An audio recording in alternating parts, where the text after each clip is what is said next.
ഗാന്ധിജിയും ശ്രീനാരായണ ഗുരുവും ശിവഗിരിയിൽ സമാഗമിച്ചതിന്റെ 100ാം വാർഷികാഘോഷത്തിന്റെ ഭാഗമായി ഉദുമ ബ്ലോക്ക് കോൺഗ്രസ് കമ്മിറ്റിയുടെ നേതൃത്വത്തിൽ ഗാന്ധിയും ഗുരുവും ഭാരതീയം ലഹരി വിപത്തിനെതിരെ കൂട്ടായ്മ സംഘടിപ്പിച്ചു. ഉദുമയിൽ സംഘടിപ്പിച്ച പരിപാടി DCC പ്രസിഡന്റ് PK ഫൈസൽ ഉദ്ഘാടനം ചെയ്തു. ഗാന്ധിജിയും ശ്രീനാരായണ ഗുരുവും ശിവഗിരിയിൽ സമാഗമിച്ചതിന്റെ 100ാം വാർഷികാഘോഷത്തിന്റെ ഭാഗമായാണ് ഉദുമ ബ്ലോക്ക് കോൺഗ്രസ് കമ്മിറ്റിയുടെ നേതൃത്വത്തിൽ ഗാന്ധിയും ഗുരുവും ഭാരതീയം ലഹരി വിപത്തിനെതിരെ കൂട്ടായ്മ സംഘടിപ്പിച്ചത്. ഉദുമയിൽ സംഘടിപ്പിച്ച പരിപാടി DCC പ്രസിഡന്റ് PK ഫൈസൽ ഉദ്ഘാടനം ചെയ്തു.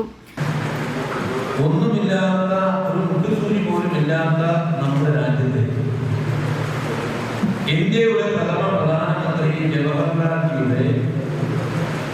ദീർഘവീക്ഷണ മനോഭാവത്തിന്റെ ഭാഗമായാണ് ഇന്ന് രാജ്യത്ത് കാണുന്ന എല്ലാ പുരോഗതിയും, അത് കാർഷിക മേഖലയിലായാലും വ്യാവസായിക മേഖലയിലായാലും തൊഴിൽ മേഖലയിലായാലും ഓരോ മേഖലയിലും ഇന്ന് കാണുന്ന പുരോഗതിയെല്ലാം തുടക്കം കുറിച്ച ഭരണാധികാരിയായിരുന്നു ഇന്ത്യയുടെ പ്രഥമ പ്രധാനമന്ത്രി രാഷ്ട്രശില്പി പണ്ഡിറ്റ് ജവഹർലാൽ നെഹ്റു എന്നാണ് അദ്ദേഹത്തെ അനുസ്മരിച്ചുകൊണ്ട് ഇവിടെ സൂചിപ്പിക്കുന്നത്. Block Congress president KV Bhakthavatsalan അധ്യക്ഷനായി.